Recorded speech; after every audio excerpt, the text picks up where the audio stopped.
بسم اللہ الرحمن الرحیم الحمد للہ رب العالمین والصلاة والسلام علی سید الانبیاء والمرسلین نبینا محمد خاتم النبیین وعلی آلہ الطیبین الطاہرین واصحابہ الغر المیامین ومن تبعہم بإحسان الی یوم الدین اما بعد معزز سامعین و ناظرین السلام علیکم ورحمۃ اللہ وبرکاتہ۔ آج 19 رمضان المبارک ہے اور ہم سورہ روم کی تفسیر کا آغاز کر رہے ہیں۔ ماہ رمضان المبارک بڑی تیزی سے گزر گیا، اب اس کا ایک عشرہ باقی رہ چکا ہے، اس لیے ایک تو میری اللہ رب العزت کی بارگاہ میں یہ دعا ہے کہ اللہ سبحانہ و تعالی نے جس طرح ہمیں یہ ماہ رمضان المبارک نصیب کیا اور گزشتہ دنوں میں جو بھی ہم نیکی کر سکے اللہ رب العزت قبول و منظور فرمائے، اور اس ماہ مبارک کو ہمارے لیے اور پوری امت مسلمہ کے لیے خیر و برکت کا باعث بنائے۔ اور دوسرا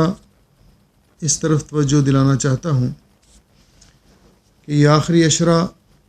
انتہائی مبارک دن اور راتیں ہیں، ان کے اندر انسان کو ذہنی طور پر تیار ہو کر عبادت کے لیے زیادہ سے زیادہ عبادت کی کوشش کرنی چاہیے، جیسا کہ ہمارے نبی اکرم صلی اللہ علیہ وسلم کا طریقہ کار اور آپ کی سنت اور آپ کا طرز عمل ام المومنین سیدہ عائشہ صدیقہ طیبہ طاہرہ رضی اللہ تعالیٰ عنہ بیان فرماتی ہیں کہ کان یجتہد فی العشر الاواخر ما لا یجتہد فی غیرہ، کہ رسول اکرم صلی اللہ علیہ وسلم آخری عشرے کے اندر اس قدر کثرت کے ساتھ اور محنت کے ساتھ عبادت کرتے جو باقی دنوں کی عبادت سے زیادہ ہوتی، اور آپ نے اسی عشرے میں ہمیں لیلۃ القدر کو تلاش کرنے کا حکم دیا ہے، اور جو شخص رمضان کا آخری عشرہ یہ ساری راتیں جاگ کر گزارتا ہے یقیناً اس کو لیلۃ القدر نصیب ہو جاتی ہے۔ سلف صالحین بڑے اہتمام کے ساتھ آخری عشرے کی بالخصوص طاق راتوں میں غسل کر کے صاف ستھرا لباس پہن کے خوشبو لگا کر عبادت کے لیے اپنے عبادت میں مصروف ہوتے کہ اللہ کرے لیلۃ القدر نصیب ہو جائے اور ہمیں یہ اعزاز مل جائے کہ جس لیلۃ القدر کے بارے میں اللہ رب العزت نے فرمایا خیر من الف شہر، اس کی عبادت 1000 مہینے کی عبادت سے بہتر ہے، 83 سال اور 4 مہینوں کی عبادت سے بہتر ہے، وہ ہمیں نصیب ہو جائے، کیونکہ پیارے نبی حضرت محمد رسول اللہ صلی اللہ علیہ وسلم نے فرمایا من قام لیلۃ القدر ایمانا و احتسابا غفر له ما تقدم من ذنبہ، جو لیلۃ القدر کو قیام کرتا ہے اللہ کی رضا کے لیے اسی سے اجر طلب کرتے ہوئے، تو اللہ رب العزت اس کے پچھلے گناہ معاف کر دیتا ہے۔ تو یہ دن عمومی طور پہ بڑے قیمتی دن ہیں، لیکن ہم سے یہ قیمتی اوقات چھیننے کے لیے بھی بہت کوششیں کی ہیں ان لوگوں نے کہ جو نہیں چاہتے کہ مسلمان زیادہ سے زیادہ نیکی کما سکیں۔ بعض گیمیں ایسی انہوں نے شروع کر رکھی ہیں جن پہ معمولی انعامات ہیں، اور وہ سحری اور افطاری کے اوقات میں اس میں دلچسپی لیتے ہیں لوگ، اور یہ قیمتی وقت جو دعا کرنے کا، قرآن پاک کی تلاوت کرنے کا اور اللہ تعالیٰ کی طرف رجوع کرنے کا وقت ہوتا ہے، یہ ہم سے چھین لیا۔ اسی طرح بعض لوگ سارا سال ان کو فکر نہیں ہوتی، لیکن طاق راتوں کے اندر عید شاپنگ کی فکر پڑ جاتی ہے اور بازار بھرے ہوتے ہیں۔ کچھ لوگوں نے ان مبارک راتوں میں دن کے وقت تو گرمی ہوتی ہے یا فرصت نہیں ہوتی، اپنے کوئی اور پروگرام انہوں نے رکھے ہوتے ہیں جس میں یہ وقت ضائع ہو جاتا ہے، تو ہمیں ان باتوں سے ذرا متنبہ اور ہوشیار رہ کر کوشش کرنی چاہیے کہ ہمارا یہ وقت عبادت میں صرف ہو۔ زندگی میں پتہ نہیں دوبارہ یہ مبارک راتیں اور مبارک دن اور یہ پیارا موسم ہمیں نصیب ہوگا یا نہیں ہوگا، اس لیے اسے ہمیں غنیمت جاننا چاہیے، اور پھر اس موقع کو غنیمت جان کر ہمیں اپنی اصلاح کی بھی کوشش کرنی چاہیے۔ روزے کی فرضیت کا جو مقصد اللہ رب العزت نے بیان کیا ہے، لعلکم تتقون، تاکہ تمہارے اندر تقوی آ جائے، پرہیزگاری آ جائے، نیکی کی محبت ہمارے دلوں میں پیدا ہو جائے، گناہوں سے نفرت ہمارے دلوں میں پیدا ہو جائے۔ تو یہ جو روزے کی فرضیت کے جو اہداف و مقاصد ہیں، ہمیں ان کو بھی حاصل کرنے کی کوشش کرنی چاہیے۔ اللہ رب العزت مجھے اور آپ کو توفیق بخشے۔ باقی انشاءاللہ اگر صحت ساتھ دیا زندگی نے اور صحت نے تو رات کے درس میں اس موضوع پر گفتگو کریں گے۔ تو آج ہم سورہ روم کی تفسیر شروع کر رہے ہیں، 21واں پارہ ہے، اور یہ سورہ مبارکہ مکی صورت ہے۔ اس کی 60 آیات کریمہ ہیں اور 819 کلمات ہیں اور 3534 حروف ہیں۔ اس صورت کو سورۃ الروم اس لیے کہا جاتا ہے، اور یہ لفظ جو ہے قرآن پاک میں ایک ہی مرتبہ استعمال ہوا ہے کہ اس کی آیت نمبر 2 کے اندر غلبت الروم، روم کا تذکرہ ہے۔ یہ روم ایک قوم ہے جس کا بارے میں مفسرین نے لکھا ہے کہ ایک آدمی جس کا نام روم تھا، روم ابن عیسو ابن اسحاق ابن ابراہیم، یعنی ابراہیم علیہ السلام کا پڑپوتا، اس کا نام روم تھا، اور اس کی وجہ سے اس قبیلے کو روم کہنے لگے، اور پھر یہ روم جو سلطنت ہے انہی لوگوں پر مشتمل افراد سے یہ تشکیل پائی، تو اس لیے روم کا ذکر کیا گیا۔ اور آیت نمبر 2 کے اندر اس میں اللہ سبحانہ و تعالیٰ نے ابتدائی طور پر ایک واقعہ ذکر کیا ہے، جو واقعہ نبی اکرم صلی اللہ علیہ وسلم کی نبوت کی صداقت کی دلیل بھی ہے اور قرآن پاک کی سچائی کی دلیل بھی ہے۔ تھوڑا سا پس منظر ترجمہ کرنے سے پہلے اس کا اگر ہم سمجھ لیں کہ جس وقت اللہ رب العزت نے رسول اکرم صلی اللہ علیہ وسلم کو مبعوث فرمایا، آپ کو نبوت و رسالت سے نوازا، تو اس وقت دنیا کے اندر 2 سپر طاقتیں موجود تھیں، 2 بڑی بڑی طاقتیں موجود تھیں جو آپس میں باہم نبرد آزما اور برسر پیکار رہتی تھیں۔ ایک طاقت رومیوں کی تھی، روم کی طاقت یہ بھی سپر پاور تھی، اور مذہباً یہ لوگ عیسائی تھے، اور دوسری طاقت وہ فارسیوں کی تھی، ایران کے لوگوں کی، وہ سپر طاقت تھی۔ تو یہ دونوں طاقتیں اس وقت رومیوں کا بادشاہ کیسر روم ہرقل تھا، اور ایرانیوں کا بادشاہ، فارسیوں کا بادشاہ خسرو پرویز تھا، کسریٰ ایران۔ اس دور میں مسلمانوں کی ہمدردیاں اہل کتاب ہونے کے ناطے رومیوں کے ساتھ تھیں۔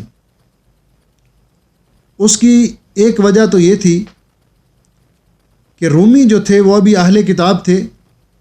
آسمان سے نازل کردہ کتاب کو ماننے والے تھے، اور دوسرا عقیدہ حیات بعد الممات، مرنے کے بعد دوبارہ اٹھنے پر وہ یقین رکھتے تھے، اور تیسرا جس دور کی یہ بات ہے آیات مبارکہ نازل ہوئیں، اس دور میں مسلمانوں کے بہت سارے افراد قریش کے ظلم و ستم سے تنگ آ کر حبشہ کی طرف ہجرت کر کے جا چکے تھے، اور وہاں کا بادشاہ نجاشی وہ بھی عیسائی مذہب تھا، لیکن عادل بادشاہ تھا۔ مشرکین مکہ نے جب ہجرت حبشہ کے لیے جانے والے، حبشہ کی طرف ہجرت کرنے والے مسلمانوں کا تعاقب کیا، ان کا پیچھا کیا، اور نجاشی سے ان کی واپسی کا مطالبہ کیا کہ ان کو ہمارے حوالے کریں، تو اس نے انکار کر دیا۔ تو اس اعتبار سے بھی مسلمانوں کی ہمدردیاں یہ عیسائیوں کے ساتھ تھیں۔ مشرکین مکہ کی ہمدردیاں فارسیوں کے ساتھ تھیں، ایرانیوں کے ساتھ تھیں۔ ایک تو اس وجہ سے کہ ایرانی جو تھے وہ بھی ایک الہ کو نہیں مانتے تھے، آتش پرست تھے، انہوں نے بھی دو معبود بنا رکھے تھے، ایک خدائے خیر اور ایک خدائے شر۔ اور دوسرا، جس طرح مشرکین مکہ یہ آخرت کے منکر تھے، حیات بعد الممات کے منکر تھے، اسی طرح مشرکین مکہ فارسی بھی وہ آخرت کے منکر تھے، یعنی فارسی اور اس وقت ایران کے لوگ وہ بھی آخرت کے منکر تھے، اور مشرکین مکہ بھی مرنے کے بعد دوبارہ زندہ ہونے کے قائل نہیں تھے۔ تو جب ان کی آپس میں لڑائی ہوئی، اللہ رب العزت نے جس کا تذکرہ کیا، اور سورت کا ترجمہ شروع ہو رہا ہے، اعوذ باللہ من الشیطان الرجیم، بسم اللہ الرحمن الرحیم، الف لام میم۔ الف لام میم یہ حروف مقطعات میں سے ہیں، اور ان کو لکھا تو ایک ساتھ جاتا ہے لیکن پڑھا الگ الگ جاتا ہے، اس لیے ان کو حروف مقطعات کہتے ہیں کہ تختی کے ساتھ پڑھے جاتے ہیں، الف الگ، الف لام میم۔ تو ان کا معنی اور مفہوم کیا ہے، پہلے کئی دفعہ بات گزر چکی ہے کہ یہ اللہ تعالیٰ کے علم میں ہے، لیکن اس میں حکمت جو مفسرین نے بیان کی کہ اللہ رب العزت نے بعض صورتوں کے شروع میں یہ حروف ذکر کر کے مشرکین مکہ کو چیلنج کیا، اور یہ قرآن پاک کا اعجاز ہے کہ انہی حروف سے، حروف تہجی سے، الف لام میم اور دیگر حروف سے اللہ تعالیٰ نے قرآن پاک کو ترتیب دیا ہے، اور قرآن پاک انہی حروف پر مشتمل ہے۔ تو اگر کوئی کسی کا یہ دعویٰ ہے کہ یہ کتاب اللہ تعالیٰ کی طرف سے نہیں، یہ کلام اللہ تعالیٰ کا نہیں، تو پھر وہ انہی حروف سے ایسی کوئی کتاب ترتیب کر کے دکھائے۔ اور یہ چیلنج ہم پہلے بھی ذکر کر چکے ہیں کہ ان کو پہلے ہوا کہ اس کتاب جیسی کوئی کتاب، پھر اس کی 10 صورتوں جیسی کوئی 10 صورتیں، پھر اس کی چھوٹی سے چھوٹی صورت کی طرح کی کوئی صورت بنا کر لاؤ، لیکن وہ ایسا نہ کر سکے۔ تو اللہ رب العزت فرماتے ہیں غلبت الروم، روم مغلوب ہو گئے، یعنی رومی مغلوب ہو گئے، غلبت فعل مجہول کا صیغہ ہے، یعنی ان پر غالب آ گئے، دوسرا فریق ان پر غالب آ گیا۔ تو جس کا معنی کیا ہے کہ رومی مغلوب ہو گئے اور فارسی ان پر غالب آ گئے، رومی مغلوب ہو گئے اور فارسی ان پر غالب آ گئے۔ یہ خبر جو تھی ان کے مغلوب ہونے کی، یہ جب مکہ میں پہنچی تو قریش مکہ بہت خوش ہوئے اور مسلمانوں کو طعنہ دینے لگے کہ تم کہتے ہو ہم حق پر ہیں، اب دیکھو جن لوگوں کے ساتھ تمہاری ہمدردیاں ہیں وہ مغلوب ہو گئے، شکست کھا گئے، اور جن کے ساتھ ہماری ہمدردیاں ہیں وہ کامیاب ہو گئے اور غالب آ گئے۔ تو مورخین نے لکھا ہے کہ اہل کتاب اس بات پر مورخین کا اتفاق ہے کہ ایران کے بادشاہ خسرو پرویز نے سن 613 عیسوی اور 614 کو ملک شام پر حملہ کیا، اور جس کے نتیجے میں انہوں نے جب یہ حملہ کیا تو رومیوں کو شکست فاش ہوئی، اور یہ حملہ آور فارسی انہوں نے بیت المقدس پر قبضہ کر لیا۔ اس وقت جب یہ خبر مکہ معظمہ میں پہنچی، مشرکین مکہ کو اس بات کا علم ہوا، تو انہوں نے مسلمانوں بہت خوشی کا اظہار کیا اور مسلمانوں کو طعن و تشنیع کرنے لگے اور طنز کرنے لگے کہ تم اور نصارہ عیسائی اہل کتاب ہو اور ہم اور فارسی بتوں کی پرستش کرنے والے ہیں، آج ہمارے ساتھی تمہارے ساتھیوں پر غالب آ گئے ہیں۔ تو اس کے بعد یہ آیت مبارکہ نازل ہوئی کہ اللہ جل شانہ نے فرمایا الف لام میم غلبت الروم، رومی مغلوب ہو گئے، فی ادنی الارض، پاس والی سرزمین میں، قریب والی سرزمین میں۔ ادنی الارض سے مراد کیا ہے؟ تو اس کے بارے میں مفسرین نے لکھا ہے کہ شام کی وہ سرزمین جو فارسیوں کے زیادہ قریب تھی، ان کے علاقے کے زیادہ قریب تھی، وہاں لڑائی ہوئی اور فارسی رومیوں پر غالب آ گئے، اور اس کو جزیرہ کہتے تھے جو کہ دجلہ اور فرات کے درمیان واقع تھا۔ اور بعض نے کہا کہ ادنی الارض سے مراد ارض وہ سرزمین ہے کہ جو فارسیوں کی سرزمین رومیوں کے قریب تھی۔ تو جب خسرو پرویز نے حملہ کیا اور وہ غالب آ گئے تو وہ بہت سی علاقوں پر انہوں نے قبضہ جما لیا، شام، مصر، ایشیا کوچک، یہاں سے یہ سارے کے سارے علاقے جو تھے یہ رومیوں کے ہاتھ سے نکل گئے۔ تو اللہ رب العزت نے جب یہ آیات مبارکہ نازل کی کہ غلبت الروم فی ادنی الارض وہم من بعد غلبہم سیغلبون، سب سے قریب زمین میں اور وہ اپنے مغلوب ہونے کے بعد عنقریب غالب آئیں گی، یعنی اس میں اللہ رب العزت نے یہ بشارت دی تھی کہ رومی جو ہیں اس وقت تو وہ مغلوب ہو گئے ہیں لیکن عنقریب وہ غالب آئیں گے، فی بضع سنین، چند سالوں میں۔ اب مشرکین مکہ نے جب بھی قرآن پاک کی آیات سنی تو انہوں نے حضرت ابو بکر رضی اللہ تعالیٰ عنہ کے ساتھ شرط رکھ لی کہ ہاں بھئی اگر رومی غالب نہ آئے، کیونکہ ظاہری طور پر کوئی صورتحال نظر نہیں آتی تھی، اس قدر انہوں نے ان کو شکست دی کہ وہ قسطنطنیہ میں پناہ لینے پر مجبور ہو گئے۔ بیت المقدس پہ فارسیوں نے قبضہ کر لیا اور وہاں جو انہوں نے اپنی صلیب بنا کے رکھی تھی بہت بڑی، وہ بھی اٹھا کے لے گئے۔ اب بظاہری کوئی صورت نظر نہیں آتی تھی کہ رومی کبھی دوبارہ سر اٹھا سکیں گے، تو اس اعتبار سے انہوں نے کہا کہ آپ شرط کر لیں۔ تو دو روایتیں دو قسم کی اس بارے میں ہیں کہ پہلی مرتبہ جب انہوں نے کہا کہ مدت مقرر کر لیں تو 5 سال کی مدت مقرر کی گئی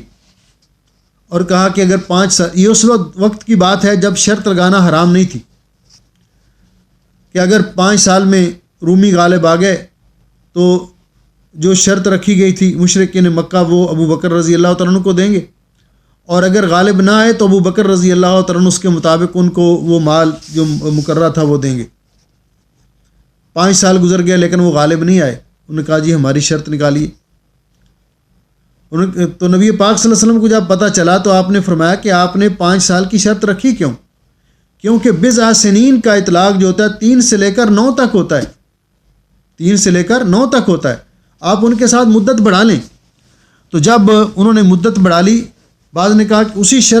شرط کو تبدیل کر لیا گیا، اور بعض نے کہا کہ نئی سرے سے شرط رکھی اور مال بڑھا دیا گیا، 100 اونٹ رکھ لیے گئے۔ تو جب یہ شرط رکھی تو 7ویں سال رومیوں نے پھر تیاری کر کے ایران پر حملہ کیا، فارسیوں پر حملہ کیا، اور ان کو ایسی شکست فاش دی کہ ان کا جو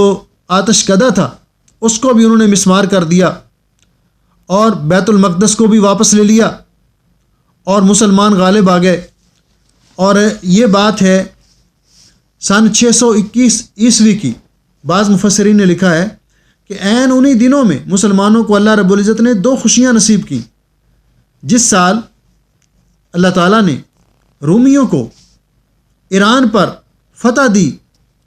اسی سال ہجرت کے دوسرے سال مسلمانوں کو اللہ رب العزت نے جنگ بدر میں قریش کے مقابلہ میں فتح دی، اور مسلمانوں نے ان کو شکست فاش دی، اور ان کے بڑے بڑے صنادید قریش اس میں مارے گئے، بڑے بڑے سردار اس میں مارے گئے، تو مسلمانوں کو اللہ رب العزت نے 2 خوشیاں نصیب کی۔ اس لیے فرمایا وَهُمْ مِنْ بَعْدِ غَلَبِهِمْ، اور وہ یعنی رومی اپنے مغلوب ہونے کے بعد، کیونکہ اس کے بارے میں تھا کہ یہ اب کیسے غالب آ سکتے ہیں، اور مسلمان جو قریش مکہ کے ظلم و ستم سے تنگ آ کر ہجرت کر کے مدینہ کی طرف آ گئے تھے، وہ کیسے ان کا مقابلہ کر سکتے ہیں۔ لیکن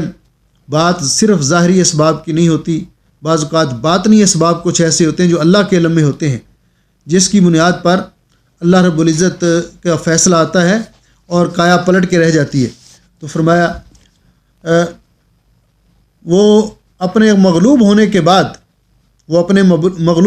بعد سیغلبون، ان قریب غالب آئیں گے، فی بضع سنین، چند سالوں میں، للہ الامر من قبل ومن بعد، یہ اللہ کا ہی فیصلہ ہے، اللہ کے ہاتھ میں ہے کہ پہلے کے معاملات بھی اور بعد کے معاملات بھی، اللہ رب العزت پہلے فتح دے یا بعد میں فتح دے، یہ اللہ رب العزت کے ہاتھ میں ہے۔ وَيَوْمَئِذٍ يَفْرَحُ الْمُؤْمِنُونَ، اور اس دن مومن خوش ہوں گے، بنصر اللہ، اللہ کی مدد سے، يَنْصُرُ مَن يَشَاءُ، اللہ تعالیٰ مدد کرتا ہے جس کی چاہتا ہے، وَهُوَ الْعَزِيزُ الرَّحِيمُ، اور وہ غالب ہے اور بہت رحم کرنے والا ہے اپنے کمزور بندوں پر، اور وہ جو ظالم و جابر ہیں ان پر غالب آنے والا ہے، ان کے مقابلے میں زبردست ہے۔ تو یہ اللہ رب العزت نے یہاں فرمایا کہ رسول اکرم صلی اللہ علیہ وسلم نے جب رسول اکرم صلی اللہ علیہ وسلم کے سامنے اس شرط کا ذکر کیا تھا تو آپ نے فرمایا اما انہم سیغلبون، کہ رومی جو ہیں وہ یقیناً غالب آئیں گے۔ تو یہ جو مدت مقرر تھی، پھر حضرت ابوبکر رضی اللہ تعالیٰ عنہ نے ان سے وہ اپنی شرط کا جو مال تھا 100 اونٹ لیا، اور بعض روایات میں کہ نبی علیہ السلام کے حکم سے ان کو صدقہ کر دیا۔ تو اللہ جل شانہ فرماتے ہیں اللہ رب العزت جس کی چاہتا ہے مدد فرماتا ہے، اور وعد اللہ، یہ اللہ تعالیٰ کا وعدہ ہے، اللہ تعالیٰ کا وعدہ ہے۔ اور اللہ تعالیٰ کے وعدے سے مراد کیا ہے کہ اللہ رب العزت نے جن کے ساتھ فتح و نصرت کا وعدہ کیا ہے، اللہ رب العزت کی فتح و نصرت ضرور ان کو حاصل ہوگی۔ وعد اللہ، اللہ کا وعدہ ہے، لا یخلف اللہ وعدہ، اللہ تعالیٰ کبھی اپنے وعدے کی خلاف ورزی نہیں کرتا۔ لیکن اکثر الناس لا یعلمون، لیکن اکثر لوگ جو ہیں اس سے لا علم ہیں، اس کو نہیں جانتے، وہ ظاہری اسباب پر نظر رکھتے ہوئے کہتے ہیں کہ یہ کیسے ہو سکتا ہے کہ اب رومی جو ہیں وہ فارسیوں پہ غالب آ جائیں، ایرانیوں پر غالب آ جائیں، لیکن وہ نہیں جانتے کہ اللہ رب العزت جس کو چاہے غالب کر دے، جس کو چاہے مغلوب کر دے، کیونکہ اللہ رب العزت نے یہ نظام رکھا ہے، تلک الایام نداولها بین الناس، یہ گردشی ایام ہے، یہ دن ہے جو ہم لوگوں کے درمیان پھیرتے رہتے ہیں، کبھی وہ غالب کبھی دوسرا غالب۔ تو اللہ رب العزت نے فرمایا یہ لوگ جو ہیں یعلمون ظاہرا من الحیات الدنیا، یہ لوگ دنیا کی زندگی کے ظاہر کو جانتے ہیں، یعنی دنیا کی ٹیپ ٹاپ، دنیا کی زندگی کی رونق، دنیا کی زندگی کا جو ظاہری اسباب ہیں یہ ان کو جانتے ہیں۔ وہم عن الآخرۃ غافلون، اور وہ آخرت سے بالکل غافل ہیں، باوجود اس کے کہ یہ لوگ عیسائی مشرکین مکہ جتنے ہی مشرک ہیں، ان میں کتنے کتنے عقل مند اور ذہین کیوں نہ ہوں، لیکن اللہ تعالیٰ کی توحید کو ماننے میں یہ لوگ بالکل ان کی عقلوں نے ساتھ نہیں دیا اور آخرت سے غافل رہے، اور یہ نہ سمجھ سکے سارے دلائل جاننے کے باوجود، حالات و واقعات جاننے کے باوجود کہ اللہ رب العزت وحدہ لا شریک ہے۔ مشرکین مکہ نے بھی کئی اپنے معبود بنا رکھے تھے، ایرانی آگ کی پرستش کرتے تھے، کچھ لوگ دنیا میں گائے کی پرستش کرتے ہیں، کچھ لوگ وہ عیسیٰ علیہ السلام اور ان کی والدہ کو اپنا الہ سمجھتے ہیں۔ تو یہ سارے لوگ جو تھے انہوں نے اللہ رب العزت کے ساتھ شریک بنا رکھے۔ تو یہ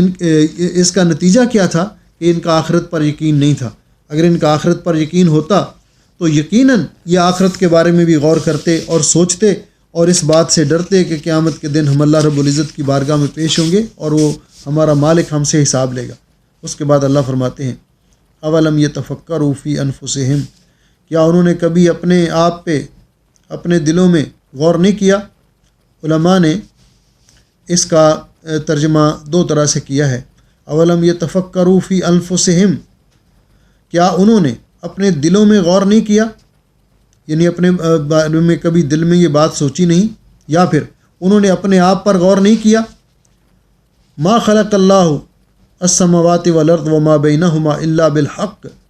کہ اللہ رب العزت نے، یعنی انہوں نے کبھی اپنے دل میں یہ سوچا نہیں، خیال نہیں کیا کہ اللہ رب العزت نے آسمان و زمین اور جو کچھ ان کے درمیان ہے اس کو حق کے ساتھ پیدا کیا ہے، وَأَجَلٍ مُّسَمَّى، اور ایک مقررہ وقت تک اس کو پیدا کیا ہے، یہ ہمیشہ ہمیشہ کے لیے نہیں ہے۔ تو یہ لوگ کیا ان کو اس بات پر انہوں نے کبھی غور نہیں کیا؟ وَإِنَّ كَثِيرًا مِّنَ النَّاسِ، یہی وجہ ہے کہ لوگوں میں سے بہت سے لوگ بِلِقَاءِ رَبِّهِمْ لَكَافِرُونَ، اللہ تعالیٰ کی ملاقات کا البتہ انکار کرنے والے ہیں، اللہ تعالیٰ کی ملاقات سے۔ تو اس کے بعد اللہ رب العزت فرماتے ہیں اپنے آپ پر بھی غور کریں، دل میں بھی سوچیں، اپنے احوال پر بھی غور کریں۔ اور دوسرا اولم یسیروا فی الارض، کیا انہوں نے زمین میں گھوم پھر کر نہیں دیکھا؟ اب کیا یہ زمین میں گھومے پھرے نہیں؟ فینظروا، تاکہ یہ دیکھیں کیف کان عاقبۃ الذین من قبلہم، اس سے پہلے کیسے تھا انجام ان سے پہلے لوگوں کا، کانوا اشد منہم قوۃ، وہ ان سے کہیں زیادہ طاقتور اور قوت والے تھے، وَأَثَارُوا الْأَرْضَ وَعَمَرُوهَا، انہوں نے زمین کو پھاڑا، زمین میں کاشتکاری کی، زمین کو آباد کیا، اکثر مما عمروہ، اس سے کہیں زیادہ جو انہوں نے آباد کیا ہے۔ وَجَاءَتْهُمْ رُسُلُهُمْ بِالْبَيِّنَاتِ، اور ان کے پاس بھی اللہ تعالیٰ کے رسول واضح دلائل لے کر آئے۔ فما کان اللہ لیظلمہم، اللہ تعالیٰ نے ان پر ظلم نہیں کیا، ایسے نہیں تھا کہ اللہ تعالیٰ ان پر ظلم کرے، ولیکن کانوا انفسہم یظلمون، لیکن انہوں نے خود اپنی جانوں پہ ظلم کیا، یعنی انبیاء علیہم السلام کی تکذیب کی، ان کو جھٹلایا، اور ان کو جھٹلا کر انبیاء علیہم السلام کا یا اللہ تعالیٰ کا کوئی نقصان نہیں کیا، استغفر اللہ، بلکہ انہوں نے اپنا ہی نقصان کیا اور اپنی آخرت تباہ کی۔ آیت نمبر 9 تک آج اس کی تفسیر ہم ختم کرتے ہیں، تو کل سے انشاءاللہ اس کے بعد والی آیات سے شروع کریں گے۔ اللہ رب العزت اس پروگرام میں شرکت کرنے والے تمام بہن بھائی عزیزوں اور عزیزات کو جزائے خیر عطا فرمائے، سب کی دنیا اور آخرت بہتر بنائے، سب کو صحت کاملہ عطا فرمائے، ہر قسم کی پریشانی اور دکھوں سے محفوظ فرمائے، اور اس ماہ مبارک کے مبارک لمحات سے بھرپور استفادہ کرنے کی توفیق بخشے، لیلۃ القدر کی عبادت ہمیں نصیب فرمائے۔ اللہ تعالی ہم سب کا حامی و ناصر ہو۔ بارک اللہ فیکم، السلام علیکم۔ ہاں، دوسرا ایک دعا تھی، آج بھی ایک خبر ملی، اور کل ہمارے پاکستان میں جماعت کے بہت بڑے خطیب اور مایہ ناز خطیب، محبوب عوام خطیب حضرت مولانا قاری عبدالحفیظ صاحب فیصل آبادی وفات پا گئے 17 رمضان المبارک کو۔ اللہ رب العزت ان کی مغفرت فرمائے، ان کے درجات کو بلند کرے۔ آج ابھی میں آ رہا تھا تو خبر ملی کہ اکاڑا کے سائڈ پہ ایک عالم دین محمد اسلم، حافظ محمد اسلم شورش صاحب، وہ وفات پا گئے ہیں۔ ان کے لیے بھی دعا کریں، اللہ تعالیٰ ان کی بھی مغفرت فرمائے۔ ہمارے بھائی جسیم صاحب یہاں ہوتے تھے ہمارے ساتھ مرکز میں، ان کے بڑے بھائی وفات پا گئے ہیں، ان کے لیے بھی دعا کریں کہ اللہ رب العزت ان کی بھی مغفرت فرمائے۔ اللہ تعالیٰ سب فوت شدگان کی مغفرت فرمائے اور بیماروں کو شفائے کاملہ عطا فرمائے۔ اللہ تعالیٰ ہم سب کا حامی و ناصر ہو۔ سبحان ربک رب العزت عما یصفون وسلام علی المرسلین والحمد للہ رب العالمین، آمین یا رب۔